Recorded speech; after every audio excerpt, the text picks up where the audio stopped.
जो व्यक्तिहरू जापानमा हुनुहुन्छ, विभिन्न भिसामा हुनुहुन्छ है, यदि तपाईँहरूले चाहिँ एसएसडब्ल्यू पास गरेर बस्नुभयो, भोलि आएर एसएसडब्ल्यूमा जान चाहनुभयो भने बाहिर विदेशमा बसेको नेपाललाई भन्दा पनि जापानभित्रै बसेका नेपालीहरूलाई चाहिँ अलिक बढी चान्सेस है। अहिले धेरै जसो कम्पनीले चाहिँ बाहिरबाट लिएर आउनुभन्दा पनि जापानभित्रै भएका व्यक्तिहरूलाई चाहिँ एसएसडब्ल्यू अन्तर्गत लिन खोजिरहेको छ है। अब यसको कारण के हो भन्दाखेरि मेन त्यही हो, भाषाको कुरा हो है। केही समय जापानमा बसेका व्यक्तिहरूलाई चाहिँ भाषाको कुराहरू आउँछ, त्यसपछि यहाँको कल्चरको कुराहरू, रुल्स एन्ड रेगुलेसनदेखि लिएर यी सब कुराहरू चाहिँ उनीहरूले भोगिसकेको भएर, जानिसकेको भएर है, त्यो कुराहरूलाई चाहिँ आउने बित्तिकै कम्पनीले स्वीकार्नु परेन क्या।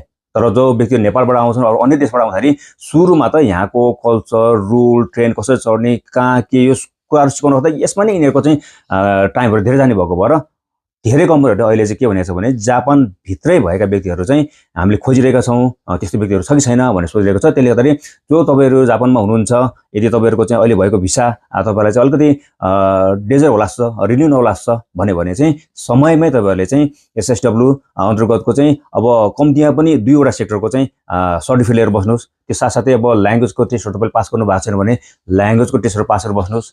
आफूलाई चाहिँ एउटा चाहिँ भोलि कति कता कुनै अवस्था आयो, आफ्नो भिसामा समस्या आउला जस्तो भयो भने त्यो बेलामा चाहिँ त्यो सर्टिफिकेट चाहिँ कम्पनीहरू खोज्नलाई चाहिँ सहज होस् है त। Thank you.